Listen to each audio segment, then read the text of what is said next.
serving you in Canada and around the world. And by the Canadian Broadcasting Corporation and its affiliated stations from coast to coast, bringing you the best in sports action.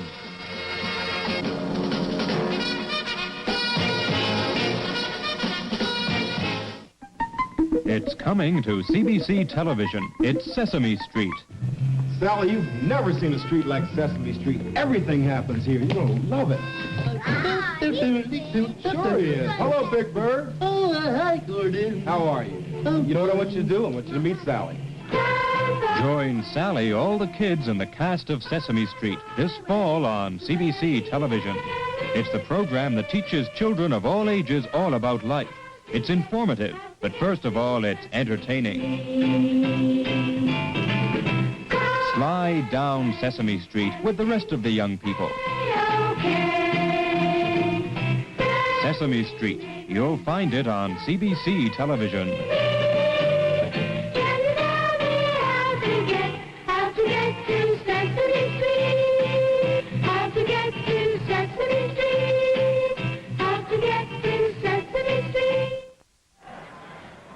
So on that turnover, the Edmonton Eskimos take possession. It's 1st and 10 at the 40.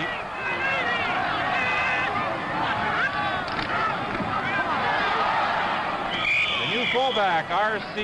Gamble, is stacked at the 36. 9 minutes and 4 seconds remain in the first quarter. There's no score in the football game. The Edmonton Eskimos are in possession, and at this time, we welcome to our telecast from Clark Stadium in Edmonton the viewers on the CBC Eastern Network, particularly you folks in the Hamilton area who have, of course, the vital interest in the performance of the Tiger Cats this evening.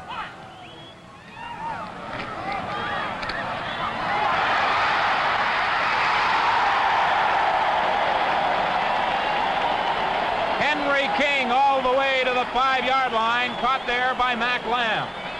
A great protection by the Edmonton offensive line. King goes up to make a great catch working against Mac Lamb, the former BC Lion, and moves the ball down to the 5-yard line. For the Eskimos, it's 1st and goal after that 30-yard gain. 8 minutes and 5 seconds remain in the first quarter. It's a scoreless ball game.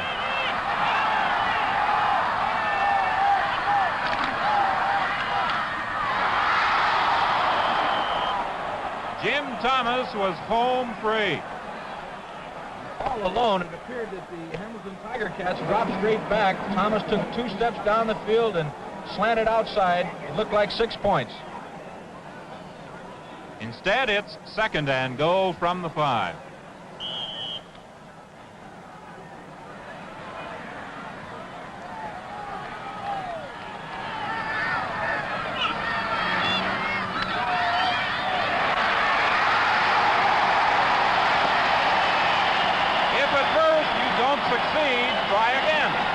There appears to be some confusion between Johnson, number 20, and Mac Lamb, number 22.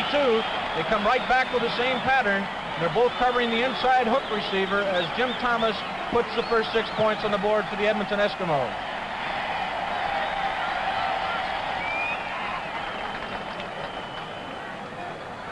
Thomas certainly made no mistake on that to attempt the conversion. Dave Cutler.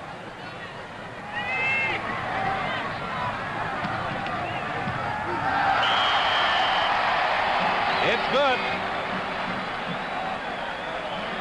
Don Truhl completing 6 of 7 for 62 yards and the touchdown throw to Jim Thomas. Don, that's his 6th touchdown pass of the season, starting very, very slow. Truhl had a lot of criticism in this part of the country because of the way the Eskimos started and the fact that he had 12 or 13 interceptions at one time, but he's coming back very strong, and I think that's the best we've seen him throw the ball all year. 7 minutes and 41 seconds remain in the first quarter. 7-0. The Edmonton Eskimos lead the Hamilton Tiger Cats.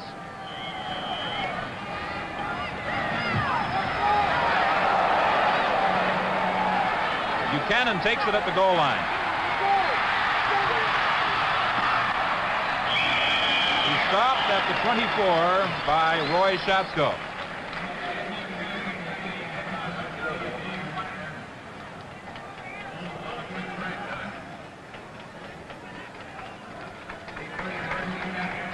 At the 7-minute mark of the first quarter, the score is Edmonton 7, Hamilton nothing.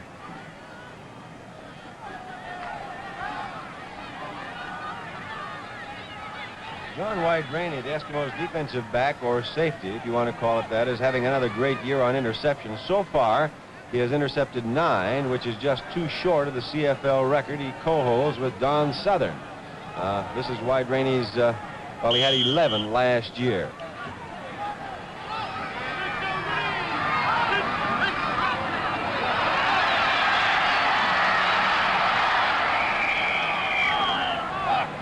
Ed Buchanan on that romp around left end picks up 12 yards for the first down, tackled by John Wide-Rainey. Buchanan, number 24. Let's set that Hamilton offense for you. At center is John Reed. Bill Danichuk and John Holman are the guards. Charlie Turner and Ellison Kelly are the tackles. Christian and Coffey the ends. John Ekman the quarterback. Buchanan, Fleming, Irwin, and Wesolowski, the other members of that backfield.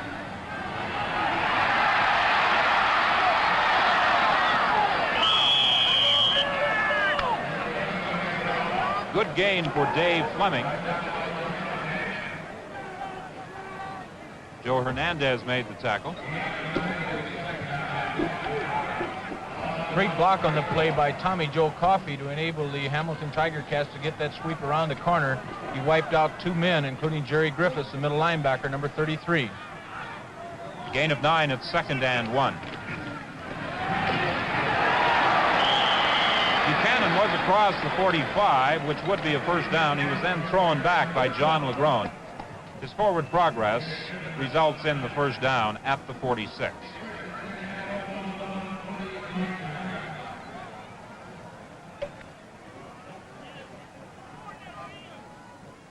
It's a 7-0 football game for those of you who may have just joined us with the Edmonton Eskimos on the head end of the scoreboard.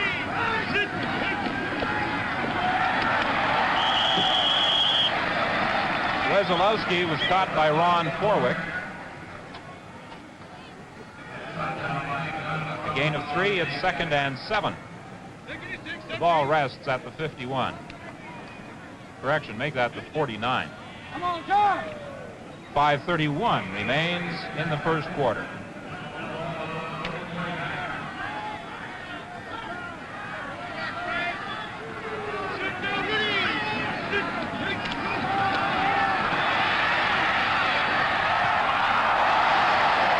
Intended for Tommy Joe Coffey, incomplete. A good defensive play by Mike Law.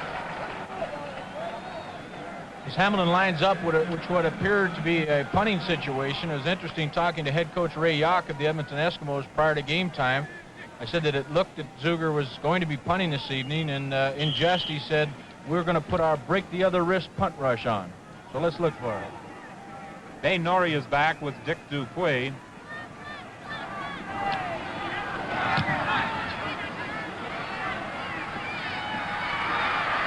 Norrie at the 20 to the 27. Brought down by John Mannell. A 39-yard punt and a 5-yard return. Dane Norrie has to be the utility back the Eskimos are looking for, playing a lot of defense, of course. Now, he has played some split end, some halfback, and at one time, when they had a couple of injuries, they were thinking of using him as a first-string starting halfback. Now, of course, they're bringing in people, so he's back on defense and doing a great job. It's 1st and 10, Edmonton. The ball is at the 27. Mike Eben comes wide left.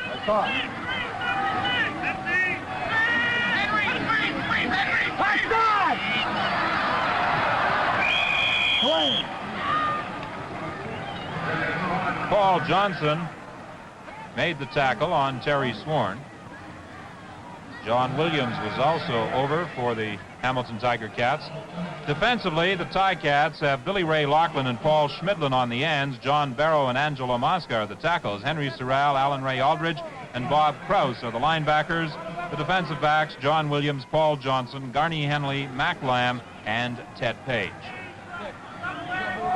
2nd and 5 for Edmonton.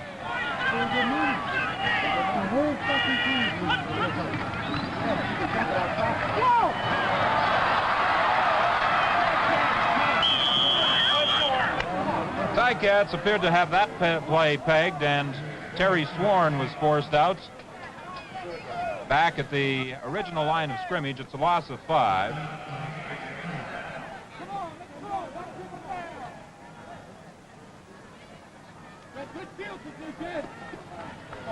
Paul McKay and Ed Turek are back to receive this 3rd down kick. Fred Dunn will do the chores for Edmonton.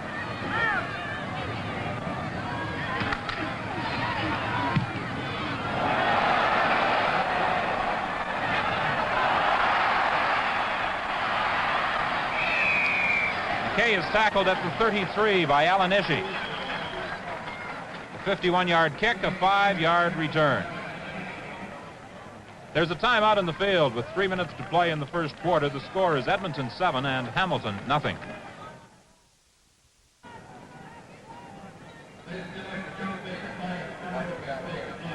Earlier in the telecast, the experience of the Hamilton club was mentioned. Now, this experience is not only on the field, but filters through the entire organization. Joe Restic, now the head coach, came up from the assistant's position, so he's well aware of the club history and the problems, if any, of course. And then there's the general manager, Ralph Sazio, and Ralph was an assistant under Jim Trimble, then took over as head coach and spent 5 years as the head man before taking over as manager. In that 5 years, he compiled a very impressive record. He won 59, lost 25, and tied only 1. Now, his teams have made the playoff finals in the East 5 times, and he went to the Grey Cup 4 times. In 4 appearances in that Grey Cup game, his team has won a total of 3 titles.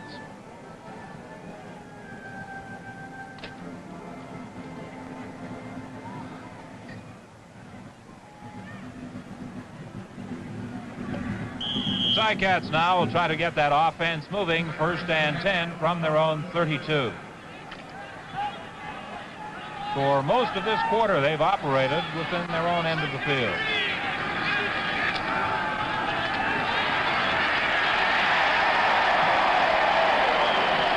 Number 55, Roy Shatsko, got through to quarterback John Ekman, as you'll see again. A good fake by Ekman as he appears to hand the ball off to Ed Buchanan. But Roy Shatsko is certainly not fooled by it. Puts on an excellent rush to down the Hamilton passer. It's 2nd and 18 for the Hamilton Tiger Cats, back at the 24.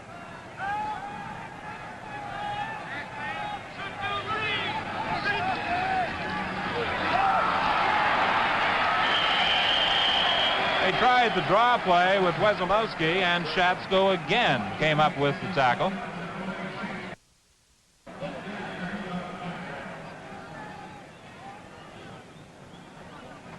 Bain Norrie and Dick Dupuis, 23 and 17 respectively, the punt return pair for the Edmonton Eskimos. Waiting to accept the boot by Joe Zuger. Zuger stands at his own 15.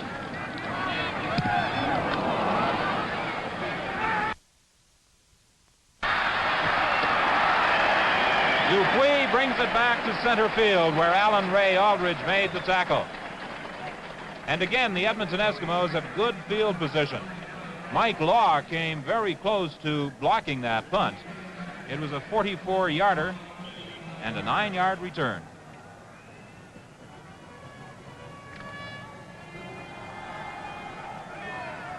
From midfield, it's 1st and 10 for the Eskimos. Truhl, the quarterback.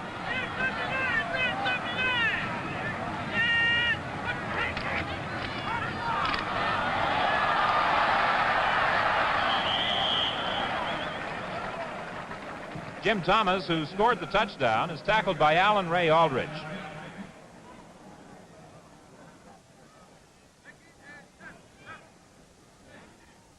It's a gain of 3. It will be 2nd and 7. 1 minute and 30 seconds remains to be played in the first quarter.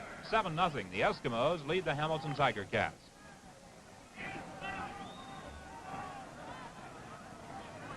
King splits right, even is the flanker right.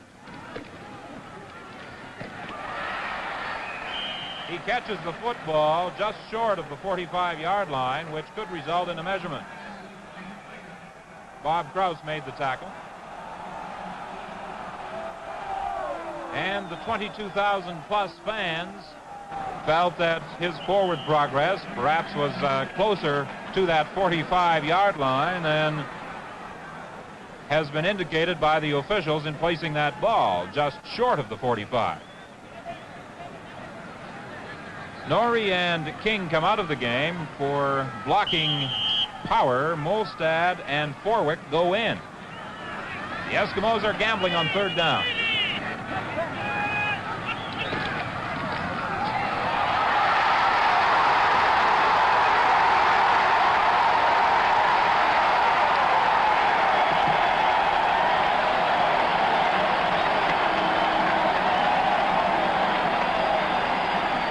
What a gamble that was. Certainly Don Truhl showing his experience tonight. Everybody in the ballpark expected a dive play. He faked the dive to his back gamble, pitched out the swan, and he goes all the way for a 45-yard touchdown. It's 13-0 for the Edmonton Eskimos. Cutler will attempt the 14th point. Truhl will hold.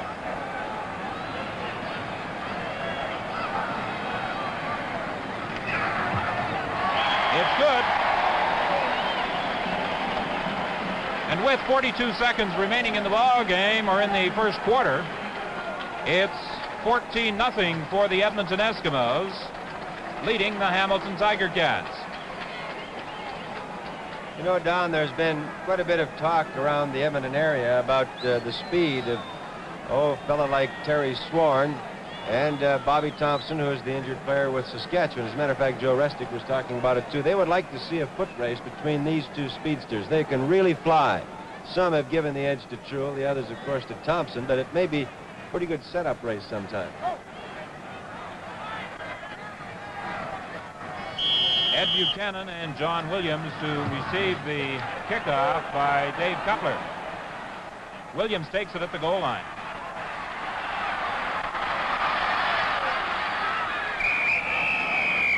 He's stopped at the 32 by Doug Durst.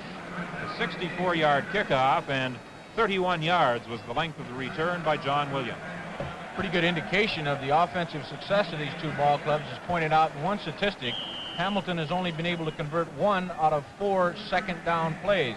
The Edmonton Eskimos, including that third down that went for a touchdown, have managed 5 for 7 in this first quarter. 22 seconds remain till quarter time. 14-0. Edmonton leads Hamilton, and this is Ed Buchanan.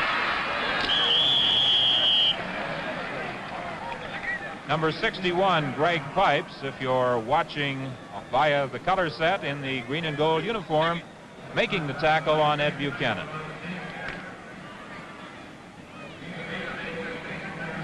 And barring a penalty, this should be the final play of the first quarter. 2nd and 2 for Hamilton.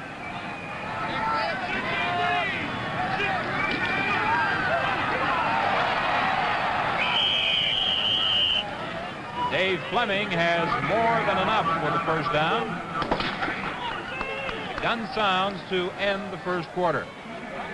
At the end of the first quarter, the score is Edmonton 14, Hamilton nothing, and we'll return to CFL action after this message. Hello, I'm Hal Holbrook, asking you to watch The Bold Ones on CBC television. I play United States Senator Hayes Stowe. Sharon Acker appears as my wife in the Senator segment of the dramatic trilogy. Airplanes, the asbestos they use in building skyscrapers so in the event of a fire, hundreds of people won't be killed. Who are you going to indict, the whole world? Away, the problem I see, Doctor. We go on making the world better in a way that endangers man's life, though. So that better world may not be worth living in. I have to stand against that. Don't use sarcasm on me. I'm not a felon. I'm not being interrogated. And, sir, I am not going to help you make your political career out of the problems of my city. Watch The Bold Ones every week on CBC television. I'm sure you'll like it. Watch The Bold Ones, Monday night at 9. Don Whitman, Frank Rigney, Ernie Afghanius, Mo Simovich, and Sim Simone back at Clark Stadium in Edmonton for the second quarter of tonight's Canadian Football League game. An interlocking clash between the Edmonton Eskimos in front 14-0 over the Hamilton Tiger Cats. The Ticats have a first down at their own 49.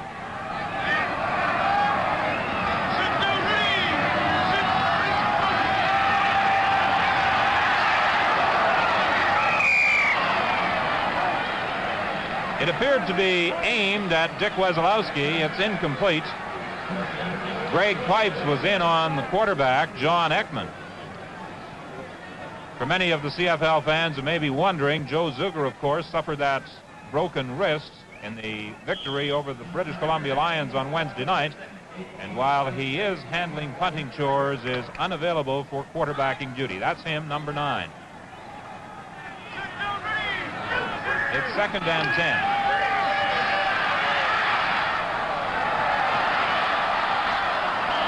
Al Irwin made a great catch, but he had stepped into touch. That's Ekman's 4th attempt, and he hasn't completed one yet. In the first quarter, he was 0 for 2. Mike Law does a great job of using that sideline as an extra defender here. He realizes that that ball is thrown out of bounds and makes no attempt to interfere with the receiver. So it's 3rd and 10 for Hamilton. Zuger is back to do the punting.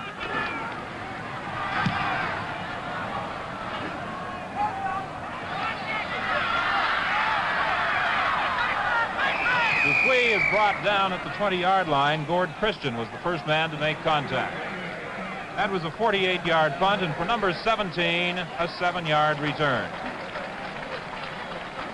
Looking at some first quarter statistics, the Eskimos had 4 to Hamilton's 3. They rushed for 62 to Hamilton's 50, and passing a total of 69 for Edmonton. Nothing for Hamilton. In total offense then, the Eskimos gained 131 yards to 42. And Don Truel is 7 for 8. 13 minutes and 52 seconds remain to be played in the second quarter. Edmonton has a first down at the 20.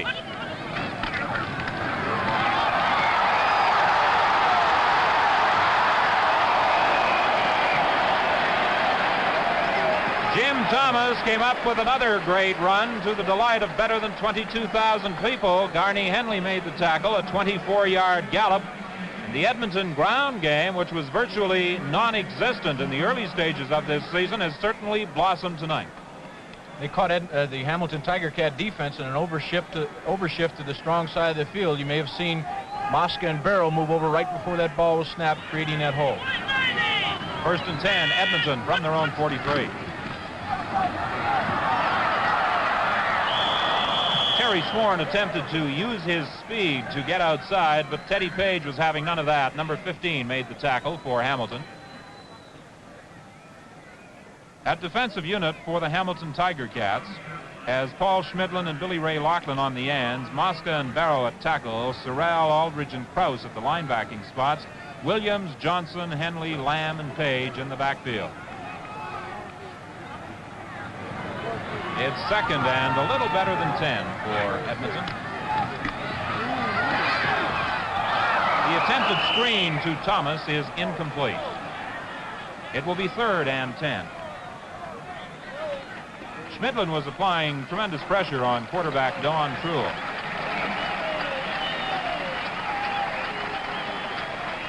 Paul McKay and Ed Turek, 28 and 39. The punt return combination for Hamilton. Fred Dunn will kick the ball for Edmonton. Pass! Get down here! Drop it! Turek took it and returned it to the 35. Henry King was the first downfield for Edmonton. A 34-yard boot and a 4-yard return.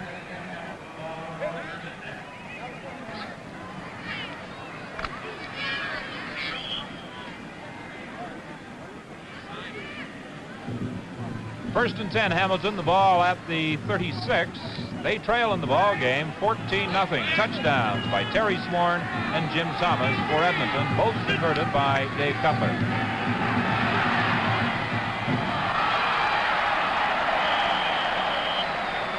Tiger Cats came very close to breaking that screen, but Jerry Griffin made the tackle on Ed Buchanan. Well, both clubs seem to center their attack for the whole quarter and a half of the football game so far on basically throwing that ball and trying to get their people outside. It's 2nd and 7. The ball is at the 39.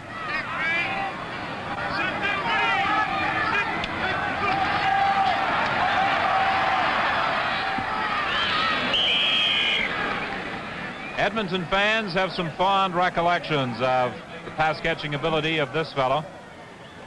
Now, of course, they are not desirous, really, of seeing him catch too many. Tommy Joe Coffey wears that Hamilton Tiger Cat uniform after being traded in, what year was it, Ernie, 1966 or 67? 66. He had a great year in 65 where he was a Western All-Star, also a Shenley finalist, and he's been getting better with age.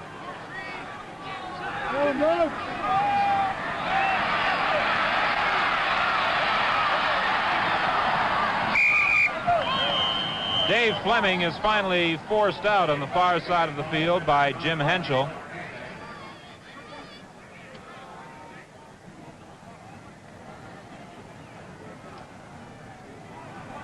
The gain is 9. It will be 2nd and 1.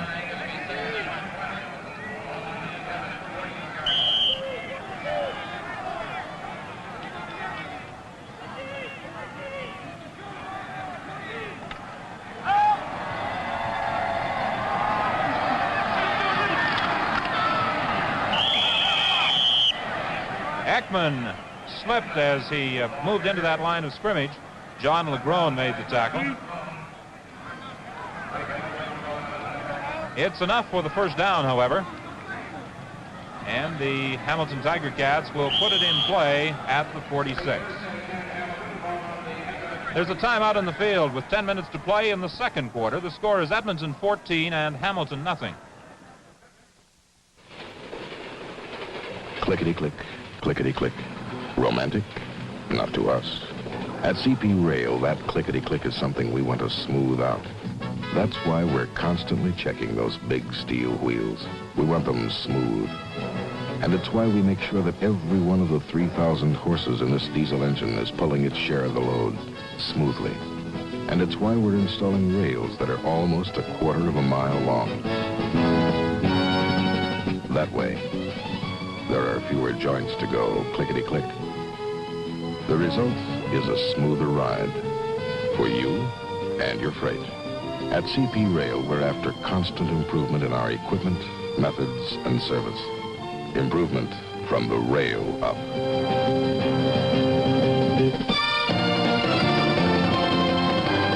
CP Rail, another way Canadian Pacific serves you.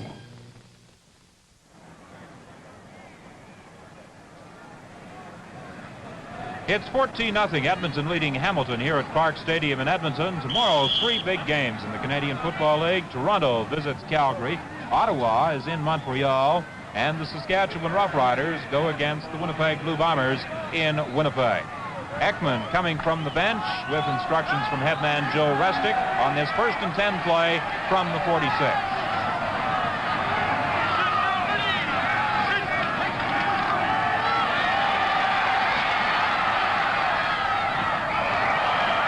Intended for Coffey, incomplete. Frank, that blocking on the left side set up beautifully for Ekman. The Hamilton offensive lines have been doing a great job, as they did against the British Columbia Lions on Wednesday night. 2 of the fellows on that ball club you can watch, the offensive guards, Bill Danichuk, number 55, and John Holman, number 57. If they get any sort of block from their tight end on those sweeps, these 2 guards can certainly help those ball carriers from Hamilton gain some ground on the sweeps. It's 2nd and 10, Hamilton from the 46.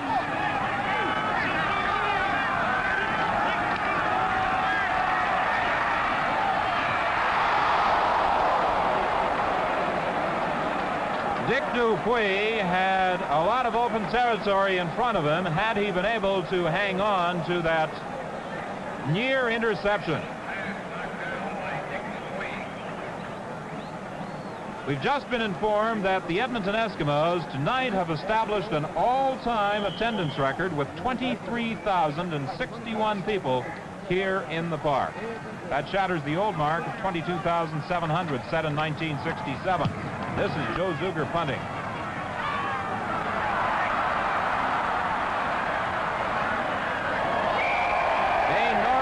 Forced out at the 12-yard line, 45-yard kick, an 11-yard return.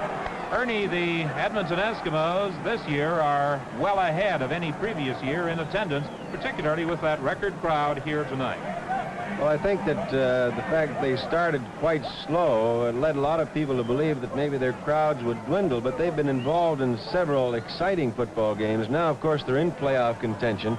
And anytime you meet Hamilton, you have to draw. This part of the country loves to see Hamilton play. Edmonton 1st and 10 from the 12-yard line.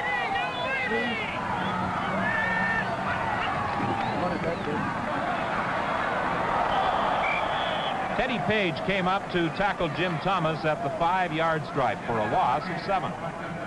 That looked to be a bit of confusion on the part of the Edmonton Eskimos. I think the basic reason was the Hamilton Tiger Cats lined up in what is called a stacked defense with their linebackers immediately behind the Hamilton defensive tackles. This creates some blocking confusion for the offensive linemen and certainly showed on that play. 2nd and 17, Edmonton. King splits right, even flanks to the right.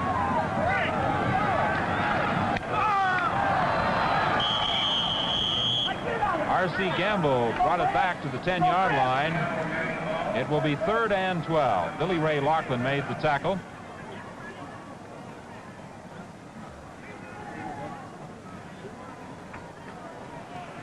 Preparing to return the punt will be Paul McKay and Ed Turek. And Fred Dunn will punt for the Edmonton Eskimos. Ernie, he's having a pretty good year.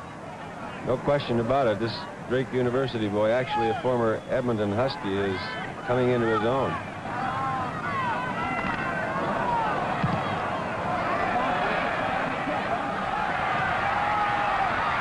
McKay takes it at the 43 and goes no further. Jim Henshaw makes certain of that.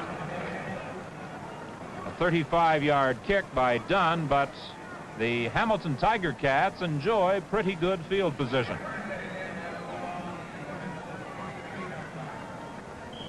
7 minutes and 47 seconds till halftime. It's 14-0.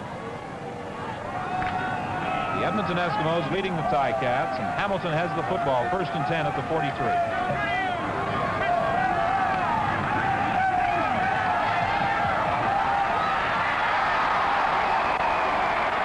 Incomplete, very nearly intercepted by Joe Hernandez.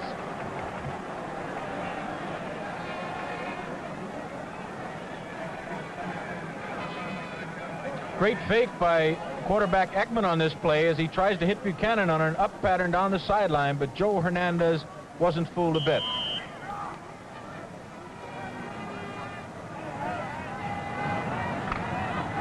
.7:21 till halftime. It's 2nd and 10 for the Ticats.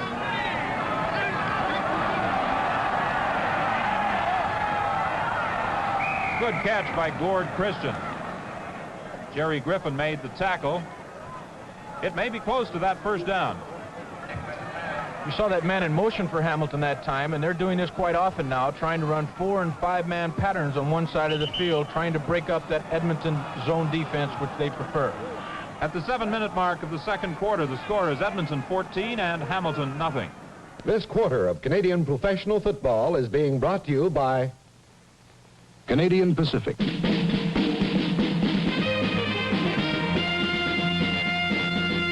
Serving you in so many ways.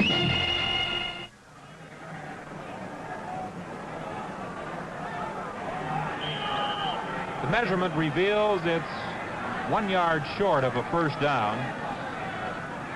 Tommy Joe Coffey, the all-time scoring leader in Canadian football with 802 points, will try a field goal from the 42.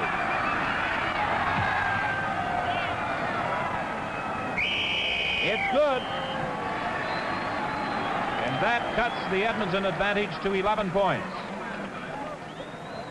6 minutes and 44 seconds remain till halftime. Frank Rigney and Ernie Afaganis will be around with the most interesting halftime show. We invite you to stay tuned. Among other things, they'll feature two of the rookie head coaches in the CFL this year, Ray Yock and Jim Spavital.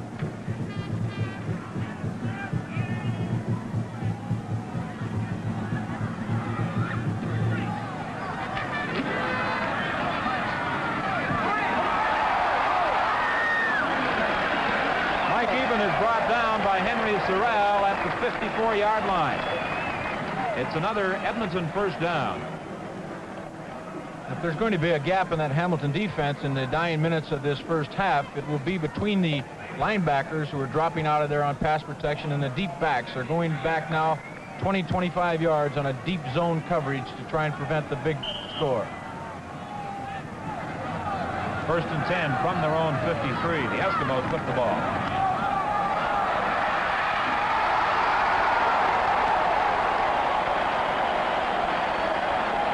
A sensational catch by Henry King. And just after we say that True will keep the ball short, he goes deep to Henry King, who appears to be interfered with by Mac Lamb, but it results in a 26-yard reception and moves Edmonton into excellent field position.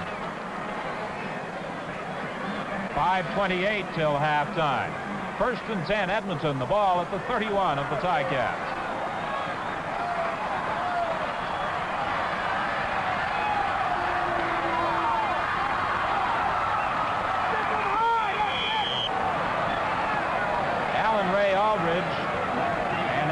Mosca sensed draw on that play, and R.C. Gamble was thrown back.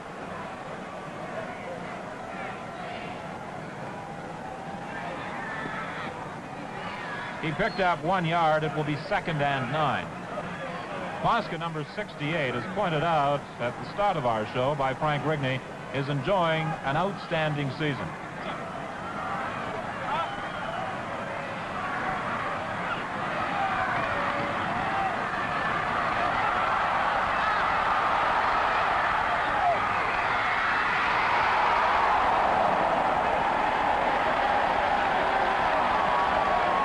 Incomplete, but a penalty flag is down.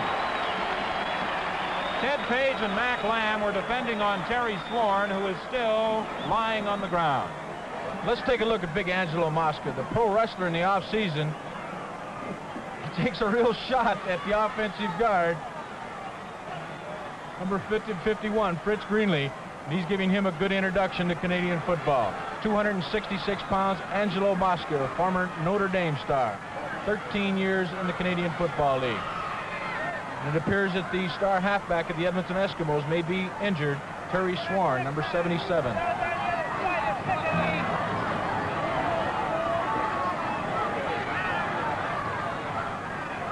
Of course, this would be a tremendous blow to the Edmonton Eskimos as they battle for a playoff spot with the British Columbia Lions and the Calgary Stampeders. Edmonton, entering this game, trailed both the Lions and the Stampeders by 2 points. The applause you hear is due to the fact that Terry Sworn is up and on his feet, but he certainly is anything but mobile, favoring that left leg. And he'll be replaced by Larry Kerichuk. We certainly hope that Sworn is not seriously injured as Edmonton, Calgary, and BC go down for their run to the playoff berth. And of course, the BC Lions, with their tragic loss of Ernie Pitts in the recent week, will be very much affected by that loss. Sworn appears to have what would be a bad ankle, a sprained ankle on that play.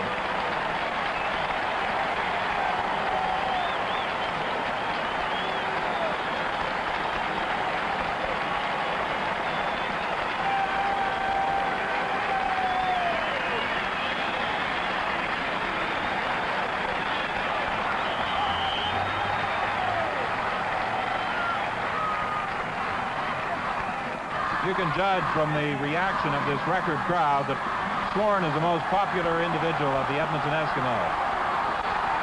It's first down at the 10-yard line.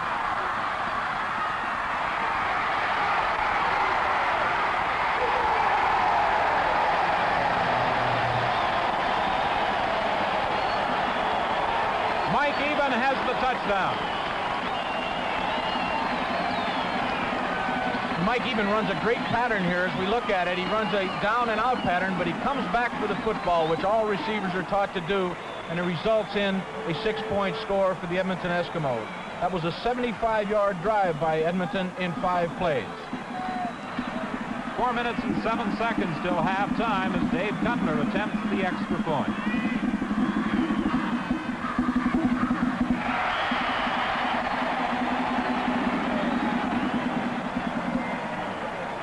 He is successful, and it's 21-3. Edmonton leading Hamilton.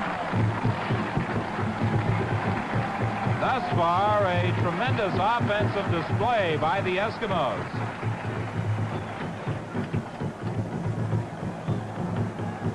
The Ticats must be wondering just what has hit them tonight, as Edmonton has not been noted in past performance records for any real scoring outburst. 24 Buchanan, 23 Williams to receive the kickoff by Cutler.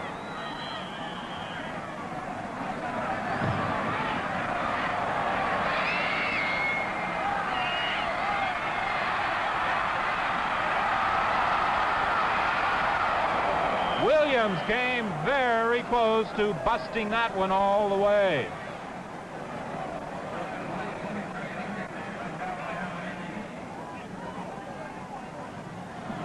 Hamilton has done twice now on kickoff returns. They fake the reverse, this time to Henley, and it gives Williams a slot for some running room, and he moves the ball up to the 46-yard line. A 53-yard kick and a 32-yard return.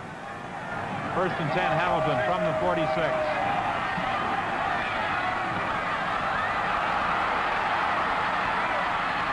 Dave Fleming has a first down inside the Edmonton 50. Dave Gasser made the tackle with 3 minutes and 34 seconds till halftime. Don, just looking down on the bench, we can see that Terry Sworn is walking around trying to loosen up that left knee, which was the injured knee. Now, just how serious it is, we don't know. He is apparently trying to get back into the ball game.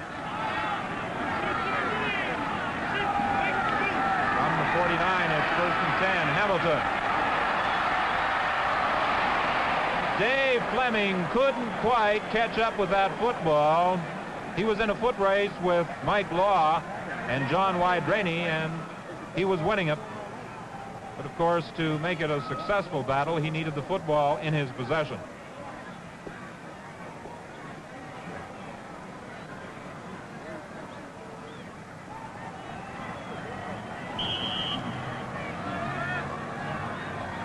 So it's 2nd and 10 with 3:05 still showing on the scoreboard clock till the halftime intermission.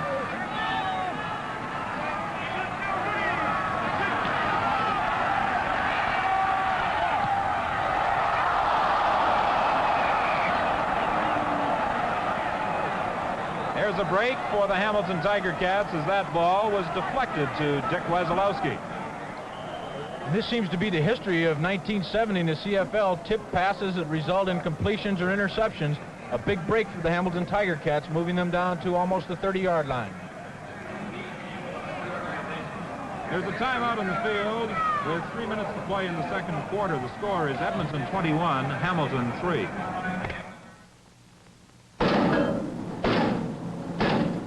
When we build a CP hotel, we like to be in the center of town where the action is.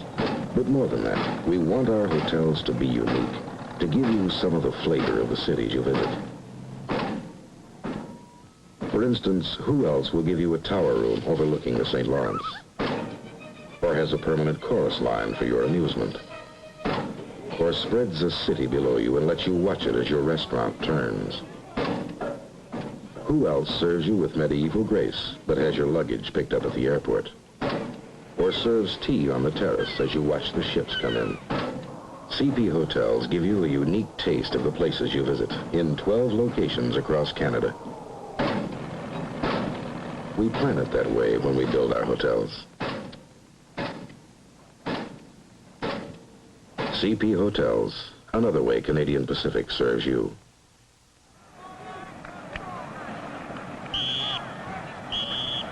The Hamilton Tiger Cats had a break on that last play. Let's see if they can now take advantage.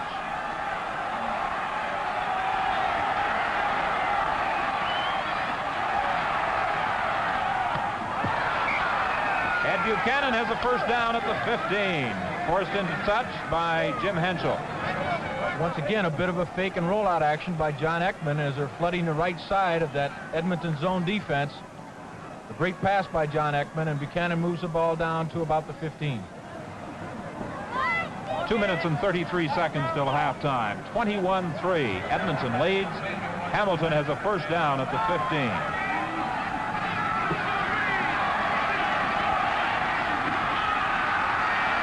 Penalty flags go down on the attempted draw play to Dave Fleming, or make that Dick Wesolowski.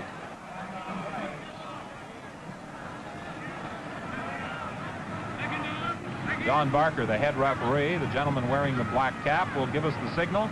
Holding is the violation against Hamilton. It's declined by Edmonton. It will be 2nd and 11.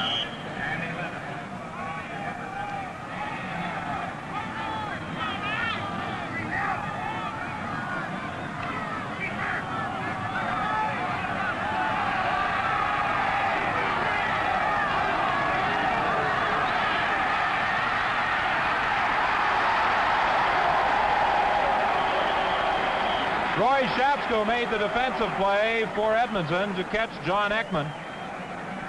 I think you have to give the credit on this play to the Edmonton deep backs. There's actually not that much pressure on Ekman, but he was trying to go to Tommy Joe Coffey on a behind pattern. Roy Shatsko finally puts the finish to that thought. So with the ball being scrimmaged back at the 20-yard line, Tommy Joe Coffey will try the field goal.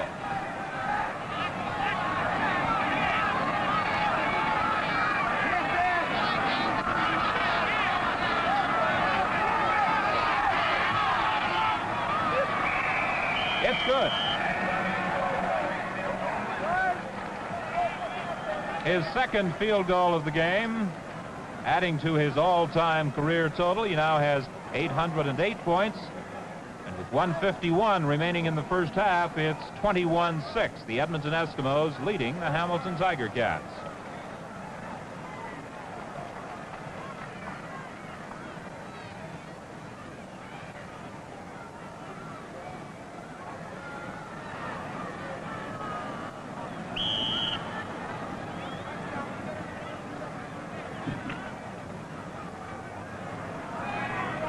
Larry Karichuk is still in there at the halfback position, replacing Terry Swarm.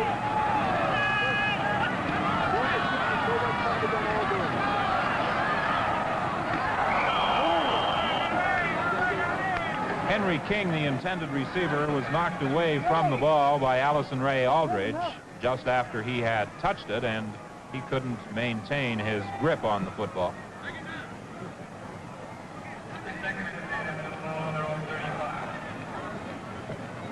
Tomorrow, Toronto is in Calgary. Ottawa visits Montreal, and Saskatchewan will be in Winnipeg.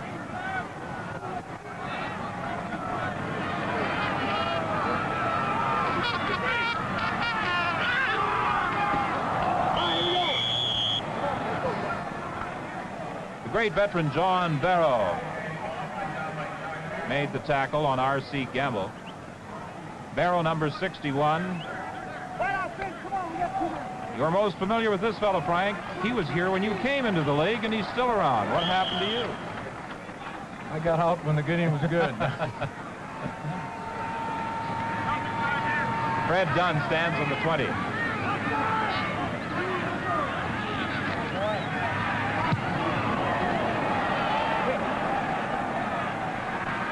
McKay takes it at the 37 and is tackled at the 40 by Henry King.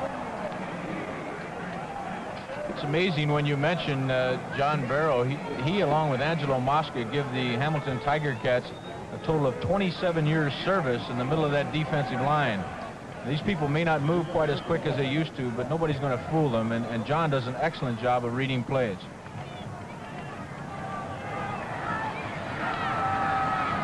With 55 seconds till halftime, it's first down, Hamilton.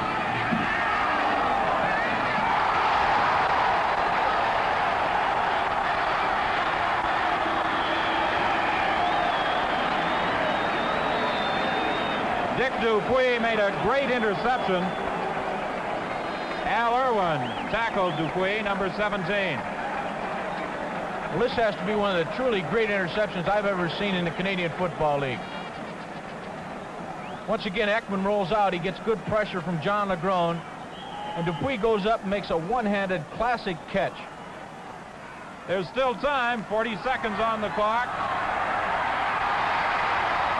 Eben will stop it, stepping out at the 33. Ted Page made the tackle.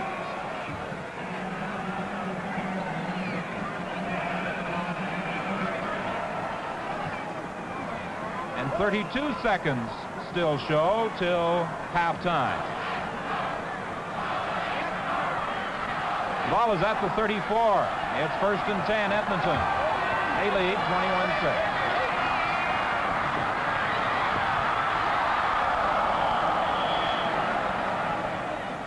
I wonder if the record books will officially credit Bain Norrie with that tackle.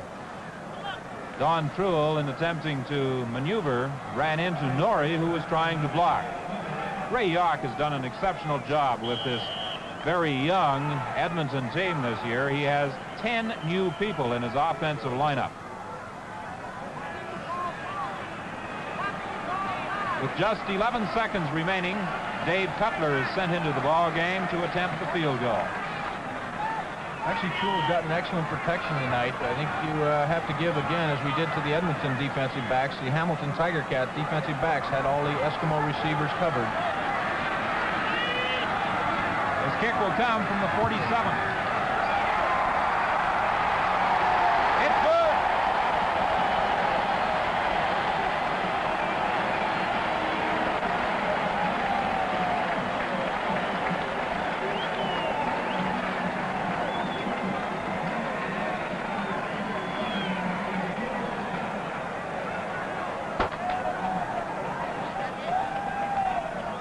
(24-6), the Edmonton Eskimos lead the Hamilton Tiger Cats.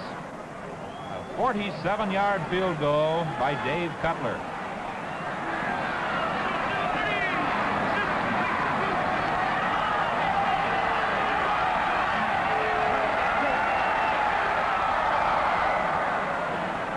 It was intended for Dave Fleming. Dick Dupuy knocked it down.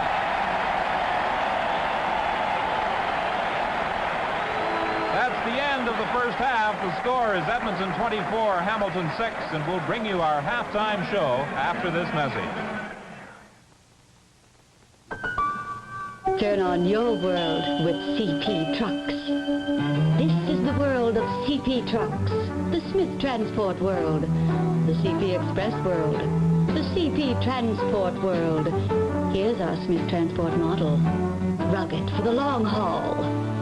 Big, roomy, nearly 3,000 cubic feet of luggage space. This is our sporty CP Express model, fast, efficient, for city traffic or highway jaunts.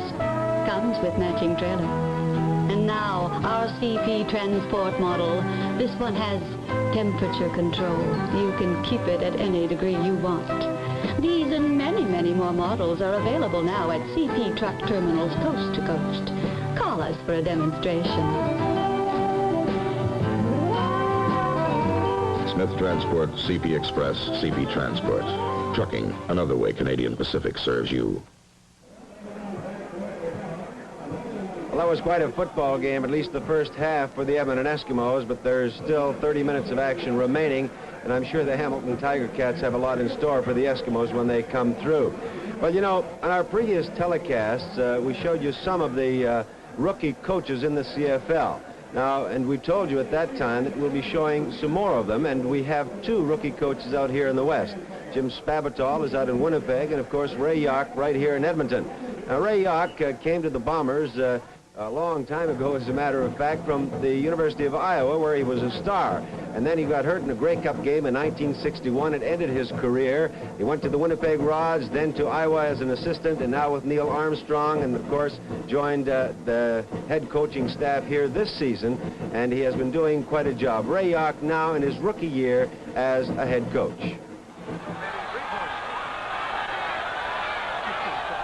The transition from a assistant coach to a head coach is one, I felt that it's a big transition.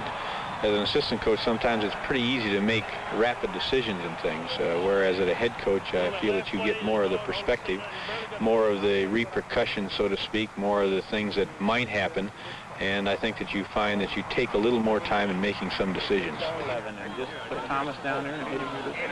Just try to get back quick and throw it up for him, see? I'm sorry, I pulled you. I had to lead you back because he was behind you.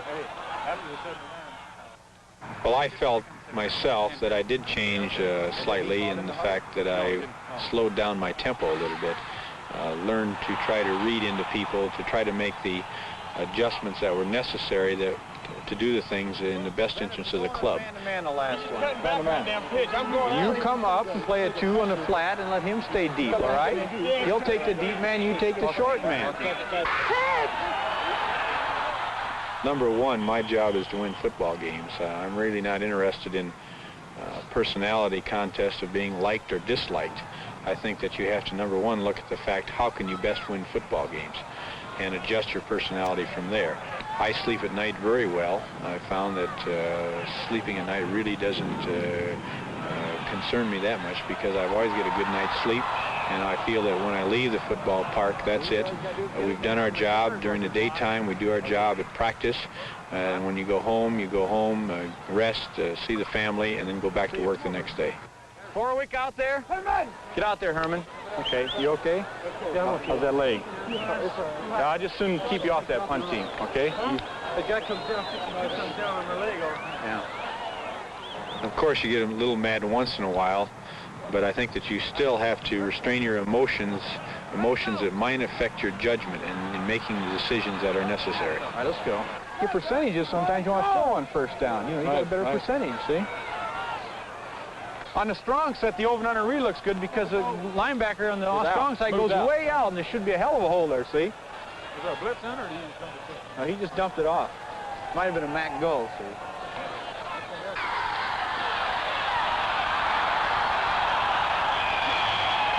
You had him? Punt team, punt team. He's trying to get some protection there. Yeah. He's got to pick the man up outside. He goes inside and gets thrown up. I got Denny and Lancaster over on the other side talking like hell. They're the tight end, 77, so... Or 72, 72, so watch him on the weak side, okay? During the game, I don't think that you can think about anything but the football game. Your emotions, I think, have to be limited. I know from my own standpoint, the way I feel about it, it isn't a play that has just transpired that's important. I don't think that you should let that bother you. What has happened, much that happens in everyday life. The most important thing, I feel, is the next play. And you have to keep the proper perspective, the proper frame of mind in order to try to make the right decisions to make that next play the one that'll be the satisfactory play that might win the ball game for you. In Winnipeg, Jim Spavital has an impressive background. He coached high school ball and at Oklahoma State University under Cliff Spiegel, then gained a flattering recommendation from his head coach last year, Eagle Keyes. He was a Bomber fullback in 1951 and with Baltimore Colts before that. His football philosophy is to be dedicated and in perfect condition. I had to go to the flat, and then he broke deep, so I started going back. I was watching Shaw longer than I should have. He did about a 15 or 20-yard breakout. At least, well, Shaw went first to the flat and then down the field. Harrison was wide open in there. I think that mental conditioning as well as physical conditioning is very important as far as football is concerned. We believe that you have to be in the best physical condition that you can possibly be in. So consequently, a young man has to work a little harder and put out a little more than he thinks that he's able of putting out. Going along with physical conditioning, you have to be mental conditioned as well. We feel that a young man has to be intent as to be a good football player. He's got to live it, breathe it, think it. Every moment that he possibly can, he's thinking. Hunt right there, you got to block that outside man now. Oh, 77 came through, and that was the first guy I seen. That's why I stuck up in there. Took him up the middle. Naturally, when we hit the field, we feel that they have to be a business-like as far as the game condition is concerned, as well as practice. We try to hold our practices as business-like as you possibly can. We have it organized down to the minute. what every man's supposed to do. We know that between drills and the different areas they have to go for the drills and so forth, that we're going to lose approximately anywhere from 8 to 12 minutes during a football practice, which they won't be practicing at all. So when we tell a young man he's going to be out there an hour and a half, he's not working an hour and a half. He's only actually working maybe an hour and 20 minutes or an hour and 15 minutes. We think same way under the game conditions. We try to keep it organized that everybody knows exactly what they're supposed to do when it happens. They have to be alert. They have to be aware of the situation at all time, so that I won't have to say, well, I want the punting team in or I want the field goal team in. They should know if it's 3rd and 3 that the field goal or the punting team is going to go in. We try to get a young man to know and to feel and try to know as much as the overall program that we have as he possibly can, because we feel if he does this, then naturally he's going to be a better football player. On that now, he's going to the strong side way before the ball snaps. I've always felt that being a coach and having played the game for many years, that football was number one to me. Two fine rookie coaches in the CFL, Jim Spavital of Winnipeg, Ray Yock of the Eskimos. Well, we have a special guest tonight. His name is John Slade, and he's the executive chairman of Grey Cup Festival. John is from Toronto. The Grey Cup, of course, is in Toronto this season. And John, I think for the first time in many, many years, that blasé attitude has left Toronto. They have decided to make something out of it and show people what can really happen back in that city in Ontario. Yes, we are trying to go all out this year. Metropolitan Toronto and the boroughs are all part of the being just a host this year. And as anyone knows, if you want to make something really great, you've got to get everyone involved. And so we're out west promoting the festival, and we do hope that all Canadians will take part, will come down to Toronto and really make something out of this festival. This theme, then, you're carrying through is to get everybody involved. But how are you going to do that? Well, we just came in from Vancouver, now we're in Edmonton. Just asking the people to set aside the week, November 22nd to the 28th, for Toronto.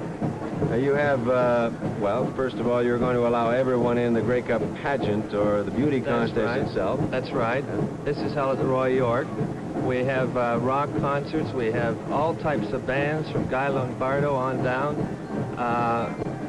Just 50 events.